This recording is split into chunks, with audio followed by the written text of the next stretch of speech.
There is a prison in the United States so isolated, so controlled, and so unforgiving that even other prisons consider it extreme. A place where silence is enforced, movement is calculated, and human contact is reduced to almost nothing. This is not a myth. It is not a secret black site. It is a real federal prison, funded by the U.S. government, operating in plain sight. Its name is ADX Florence.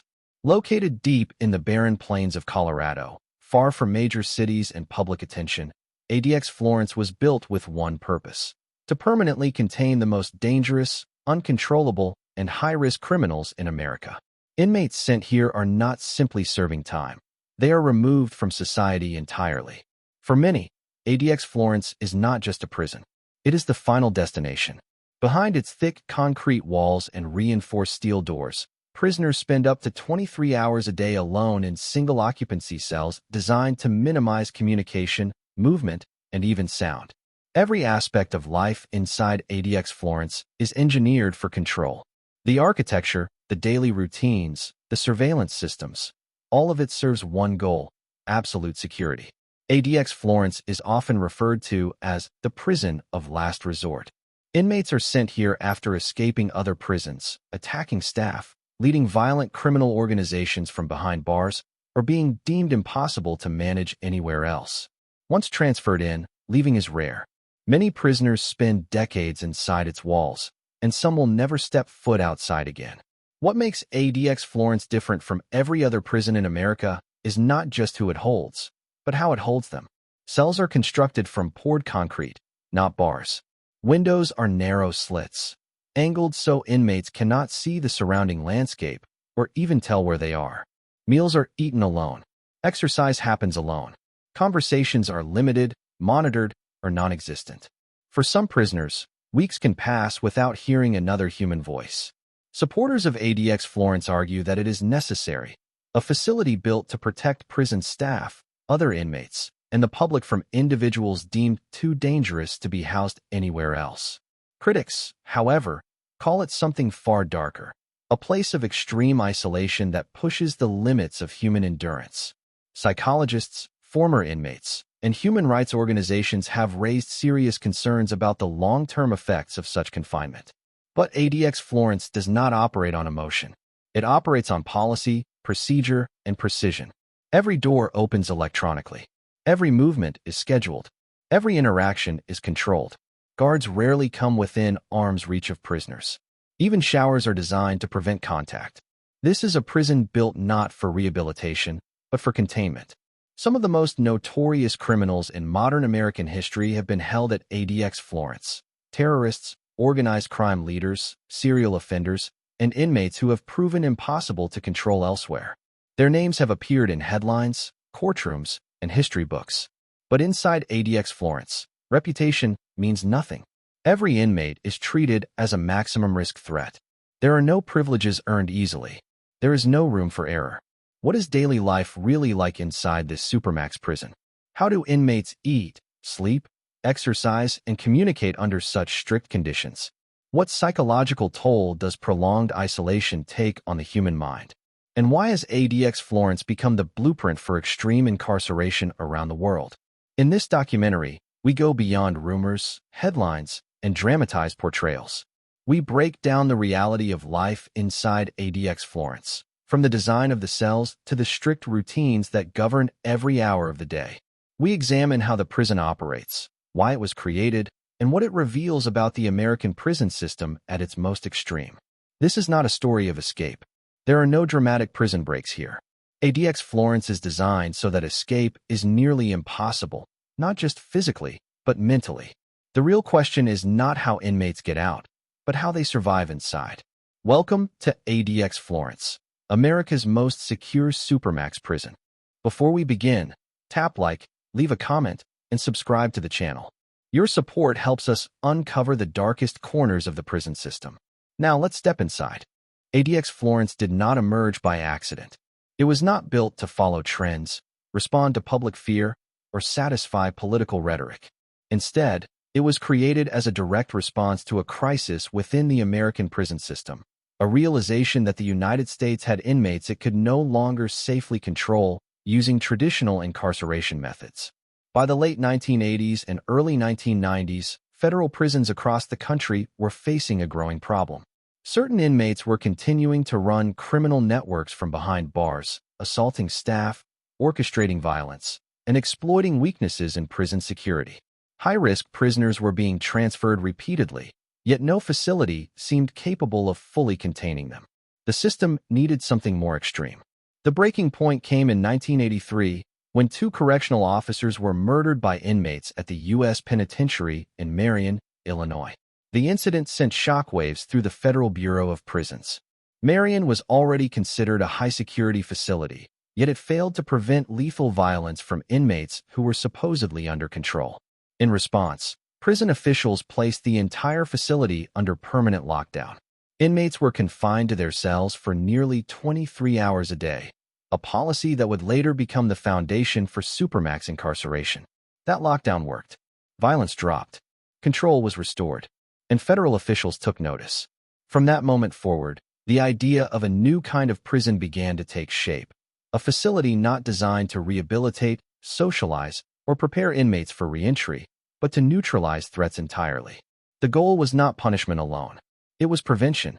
If inmates could not interact, coordinate, or influence others, then the risk they posed would effectively be eliminated. This concept would eventually become ADX Florence. Construction began in the early 1990s near Florence, Colorado, a remote, arid region chosen deliberately for its isolation. There were no major cities nearby, no dense populations, and no natural cover that could be exploited. The surrounding landscape was empty, open, and unforgiving. From the very beginning, ADX Florence was designed to exist apart from the world. Unlike older prisons built with bars, cell blocks, and communal spaces, ADX Florence was engineered with modern containment in mind. The prison would rely on concrete, technology, and automation, minimizing human contact wherever possible. Every design choice reflected a single guiding principle: reduce risk by eliminating opportunity. Cells were built as individual concrete units, each measuring roughly the size of a small bedroom. Instead of bars, solid doors with narrow observation windows were installed. Inside each cell, nearly everything was fixed in place: the bed, the desk, the stool. Even the sink and toilet were molded into the concrete structure. There would be nothing to break, nothing to weaponize, and nothing to manipulate. Windows were added, but not for comfort. They were narrow slits positioned in a way that prevented inmates from seeing the horizon or identifying their location. Prison architects believed that disorientation reduced the likelihood of escape attempts and psychological manipulation. At ADX Florence, even the view of the outside world was carefully controlled. By the time ADX Florence officially opened in 1994, it represented the most secure prison ever built in the United States. It was classified as a Supermax facility, the highest level of security in the federal system. But more importantly, it was designed to house inmates deemed so dangerous that no other prison could manage them safely. The inmates transferred to ADX Florence were not chosen at random. Many had long histories of violence, escape attempts, or leadership roles in criminal organizations. Others were considered national security risks, individuals whose influence or actions extended far beyond prison walls. ADX Florence became the final stop for inmates who had exhausted every other option. Entry into ADX Florence is not automatic. Inmates must be approved through a strict classification process involving prison administrators, psychologists, and federal officials. The decision to send someone to ADX Florence is based on behavior, threat level, and risk assessment, not public notoriety alone. Once transferred, inmates face one of the most controlled environments in the world. Life inside ADX Florence follows a rigid structure. Days are governed by routine, silence, and isolation. Meals are delivered through slots in the door. Communication is limited and monitored. Movement outside the cell is rare and always supervised. Even medical visits and recreation are conducted under strict protocols designed to prevent contact. Federal officials argue that these measures are necessary. According to the Bureau of Prisons, ADX Florence exists to protect staff, inmates, and the public from individuals who have demonstrated an inability to function safely in any other environment. From this perspective, the prison is not an act of cruelty. It is a safeguard. Critics, however, see ADX Florence as a symbol of excess. Human rights organizations and legal advocates have questioned the long-term impact of extreme isolation, arguing that prolonged confinement can cause lasting psychological harm. Lawsuits have challenged conditions within the facility, and debates continue over where the line between security and human rights should be drawn. Yet despite criticism, ADX Florence remains operational. It has not been dismantled, replaced, or scaled back. Instead, it has become a permanent fixture in the federal prison system, a facility reserved for those deemed too dangerous to exist anywhere else. Understanding ADX Florence requires understanding its purpose. It was not built to inspire fear or satisfy curiosity. It was built as a solution to a specific problem: how to contain individuals who defy control, resist authority, and pose ongoing threats even while incarcerated. In the chapters ahead, we will explore what daily life inside ADX Florence truly looks like, from the routines inmates follow to the psychological effects of near-total isolation. We will examine who is sent there, how long they stay, and what it means to live in a prison designed to remove nearly all aspects of human interaction. ADX Florence is not just a prison. It is a statement about power, control, and how far a system is willing to go in the name of security. Life inside ADX Florence is defined not by events, but by repetition. Days do not blend together by accident. They are designed to. Time moves slowly, deliberately, and with almost no variation. For inmates housed inside this Supermax facility, routine is absolute, and unpredictability is removed as a matter of policy. Each day begins in silence. There are no loud wake-up calls, no communal movement, no shouting across cell blocks. Inmates wake alone inside concrete cells measuring roughly 7 by 12 feet. The cell is both bedroom and living space, constructed entirely from reinforced concrete. The bed, desk, and stool are molded directly into the structure. There is nothing movable, nothing personal beyond a small number of approved items. The door is solid steel, controlled electronically from outside the cell. A narrow window allows guards to observe the inmate, while a small slot is used to deliver meals, mail, and restraints. Human interaction is minimal and often wordless. Meals arrive 3 times a day. Breakfast, lunch, and dinner are passed through the slot in the door, placed on a tray, and retrieved without conversation. Inmates eat alone, seated on a concrete stool, facing concrete walls. There is no cafeteria, no shared tables, no opportunity to socialize. For many inmates, this routine continues uninterrupted for years. The design of ADX Florence ensures that inmates rarely see one another. Movement outside the cell is highly restricted and strictly controlled. When inmates are escorted, whether for medical appointments, showers, or recreation, they are typically restrained and moved individually. Timing is staggered so that prisoners do not cross paths. Recreation, often referred to as rec time, is not what most people imagine.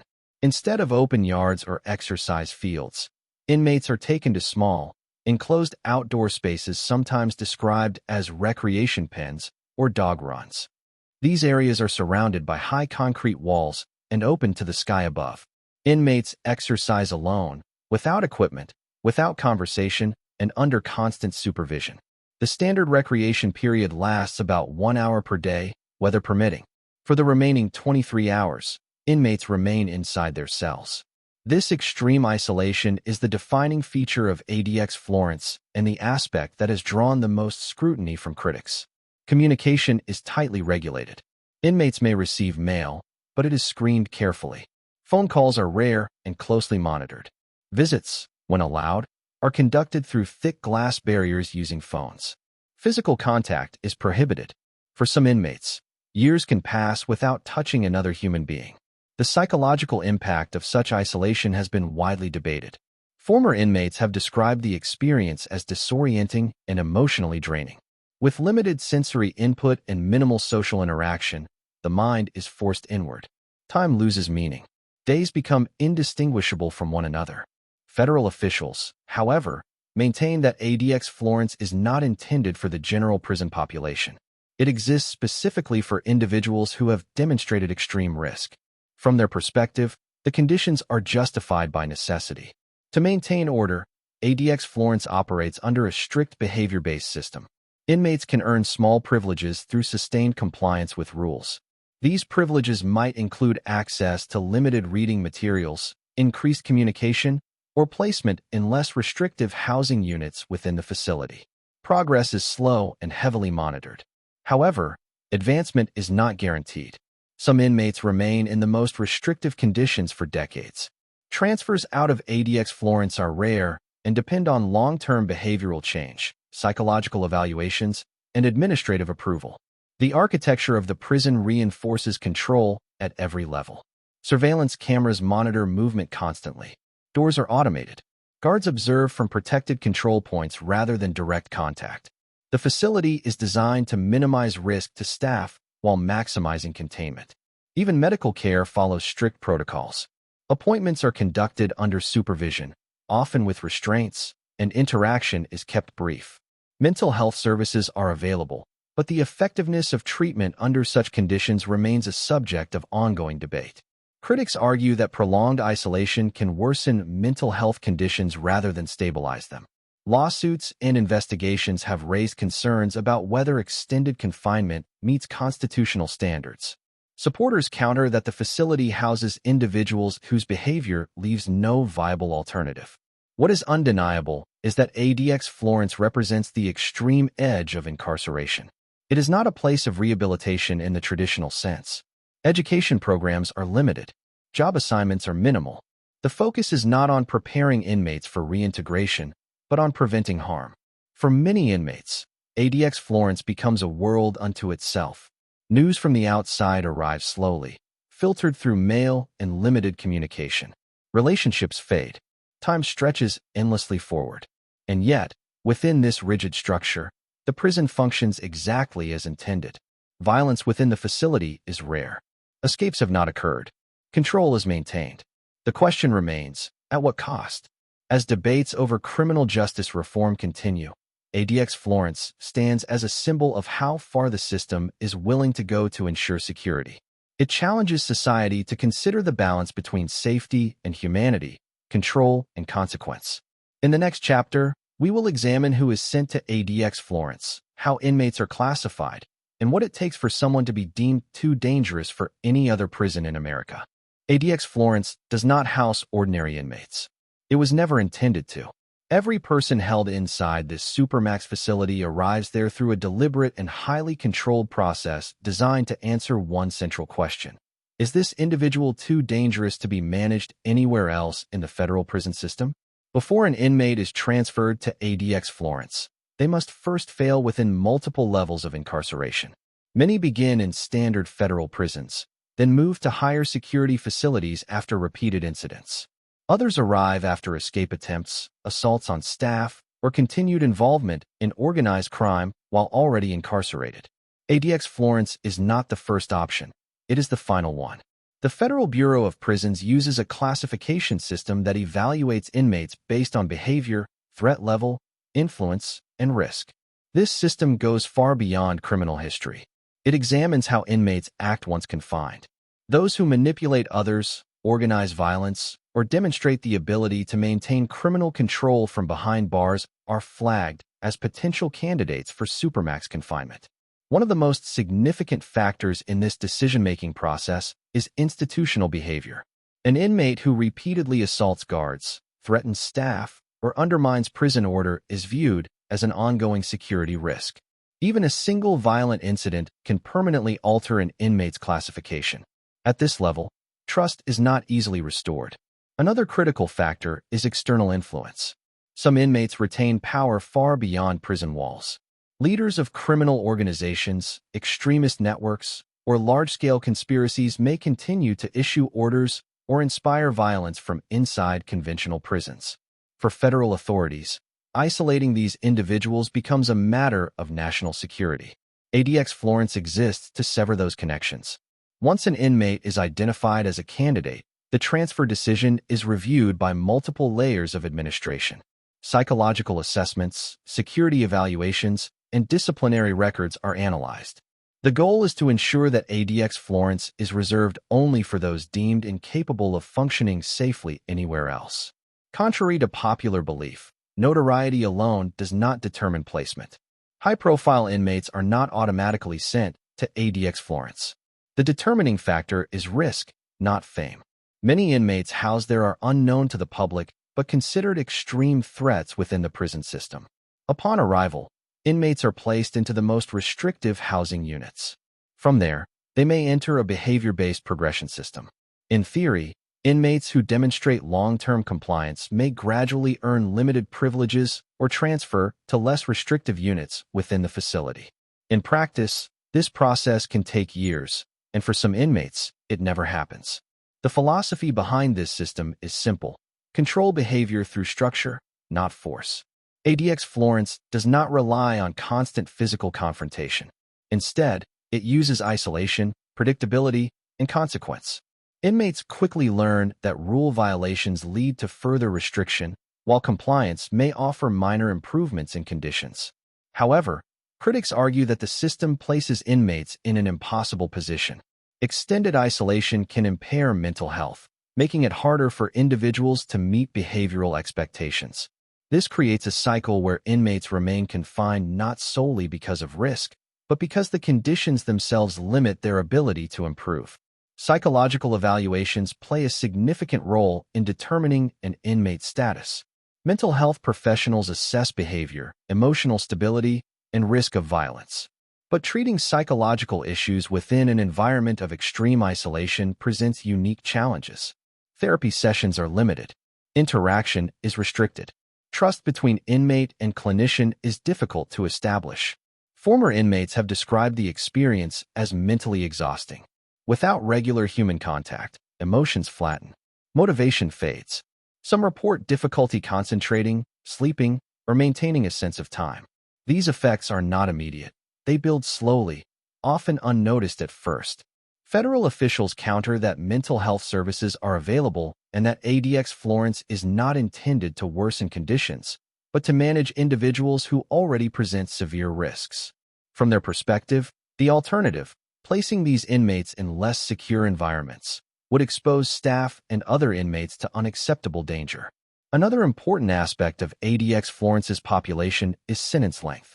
Many inmates housed there are serving extremely long sentences, including life without parole.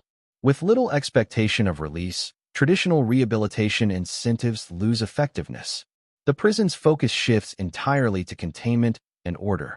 For inmates with shorter sentences, the experience of ADX Florence can still define the rest of their incarceration. Transfers out are rare and require sustained compliance over extended periods. Even then, inmates may only move to slightly less restrictive facilities, not freedom. ADX Florence also operates within a broader network of federal prisons. It is part of a system designed to escalate control as needed. Inmates may be transferred in and out depending on behavior, though transfers out are uncommon. This reinforces ADX Florence's role as a deterrent, a place inmates know exists, even if they never see it. Public perception of ADX Florence is often shaped by the presence of notorious criminals. Media coverage tends to focus on names and headlines, reinforcing the image of the prison as a warehouse for monsters. But inside, the reality is more bureaucratic than dramatic. Decisions are made through paperwork, reviews, and policy. Every restriction inside ADX Florence is justified on paper. Every decision is documented. The system is designed to withstand legal scrutiny and public criticism. Whether it succeeds in doing so remains a subject of debate. ADX Florence forces society to confront uncomfortable questions. What do we do with individuals who cannot be safely managed elsewhere? Is permanent isolation a necessary safeguard, or does it cross ethical boundaries? Can security and humanity coexist at this extreme edge of incarceration? As we move forward, these questions become even more complex. In the next chapter, we will examine the psychological impact of long-term isolation, how the human mind responds to extreme confinement, and why ADX Florence remains one of the most controversial prisons in the world. ADX Florence was designed to control the most dangerous inmates in America. But beyond its reinforced concrete walls and automated security systems lies another battlefield, one that cannot be monitored by cameras or controlled by steel doors. It is the psychological landscape of isolation, where the human mind is forced to adapt to extreme confinement. From the outside, isolation appears simple: fewer people, fewer problems. But for the human brain, prolonged isolation is anything but simple. Humans are social beings by nature. Communication, interaction, and sensory input are fundamental to mental stability. When those elements are removed or severely limited, the effects can be profound. At ADX Florence, inmates can spend years, sometimes decades, in near-total isolation. With minimal human contact, limited environmental variation, and strict routines, the mind is left with very little stimulation. Over time, this lack of input can alter perception, emotional regulation, and cognitive function. Former inmates and mental health professionals have described a range of psychological effects associated with long-term isolation. These include chronic anxiety, depression, difficulty concentrating, emotional numbness, and distorted perceptions of time. Without regular interaction, days blur together. Weeks lose definition. The future feels abstract and unreachable. One of the most commonly reported effects is sensory deprivation. ADX Florence cells are quiet, controlled environments with limited visual and auditory stimulation. While this reduces conflict and noise, it also deprives inmates of natural sensory variation. Over time, the brain may begin to amplify internal thoughts and emotions, sometimes making them harder to manage. Another significant challenge is the erosion of identity. In typical social environments, people define themselves through roles, relationships, and interactions. In isolation, those anchors disappear. Inmates are reduced to routines: wake up, eat, sit, sleep. With no audience and no feedback, self-perception can weaken. Mental health treatment inside ADX Florence exists, but it operates under severe constraints. Sessions are often brief, structured, and conducted under security protocols that limit interaction. Establishing trust between inmates and clinicians can be difficult when communication is restricted and privacy is limited. Critics argue that providing meaningful psychological care in such conditions is inherently challenging. Therapy often relies on dialogue, connection, and emotional openness, elements that are difficult to foster in an environment built to minimize human contact. Supporters counter that the facility's purpose is security, not comfort, and that mental health services must operate within those boundaries. One of the most debated aspects of ADX Florence is how isolation affects behavior over time. While some inmates adapt by becoming withdrawn and compliant, others struggle to adjust. Prolonged isolation can make emotional regulation more difficult, leading to frustration, withdrawal, or disengagement. This creates a paradox. The very conditions designed to enforce control may also undermine the behavioral improvement required for reduced restrictions. The Bureau of Prisons maintains that ADX Florence uses a step-down program, allowing inmates to earn limited privileges and reduced isolation through consistent compliance. In theory, this system provides motivation and structure. In practice, progress is slow, and setbacks are common. Some inmates never advance beyond the most restrictive conditions. Legal challenges have played a significant role in shaping the conversation around ADX Florence. Lawsuits have questioned whether prolonged isolation violates constitutional protections, particularly when applied to inmates with mental health conditions. Court rulings have led to increased scrutiny, policy adjustments, and oversight, but the core structure of the facility remains intact. Human rights organizations continue to monitor conditions at ADX Florence, citing concerns about the long-term psychological impact of extreme confinement. They argue that isolation beyond a certain duration can cause lasting harm and reduce the likelihood of successful reintegration into society. These concerns are not limited to the United States. Similar debates occur worldwide wherever Supermax facilities exist. Federal officials respond by emphasizing the unique nature of the inmate population housed at ADX Florence. They argue that traditional prison environments have repeatedly failed to contain these individuals safely. From this perspective, isolation is not a punishment, but a necessary control measure to prevent harm. This debate highlights a fundamental tension within modern corrections: security versus humanity. How far should a system go to protect society from individuals deemed extremely dangerous? And at what point does containment become something else entirely? The psychological effects of ADX Florence extend beyond inmates alone. Correctional staff also operate in a high-stress environment where constant vigilance is required. While guards are shielded from direct contact, the responsibility of managing individuals under such conditions carries its own emotional weight. Burnout, stress, and fatigue are ongoing concerns within Supermax facilities.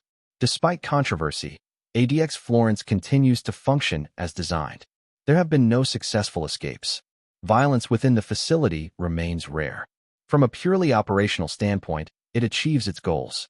But the human cost, particularly the psychological toll of long-term isolation, remains a central point of debate. As discussions about criminal justice reform evolve, ADX Florence stands as a case study in extremes. It forces policymakers, professionals, and the public to confront uncomfortable questions about punishment, safety, and the limits of incarceration. In the final chapter, we will examine the future of ADX Florence, how Supermax prisons fit into modern corrections, and whether this model of extreme confinement will continue or eventually be redefined. ADX Florence was built to solve a problem the American prison system could no longer ignore. Decades after its construction, that problem has not disappeared, but the world around it has changed. Advances in psychology, growing public scrutiny, and evolving views on criminal justice have placed the future of Supermax prisons under intense examination. At the center of that debate stands ADX Florence, unchanged in structure but increasingly questioned in purpose. From a security standpoint, ADX Florence is often described as a success. Since opening in 1994, the facility has recorded no successful escapes and minimal internal violence. For federal authorities, this record reinforces the argument that extreme containment works. When inmates are isolated, monitored, and restricted, opportunities for harm are dramatically reduced.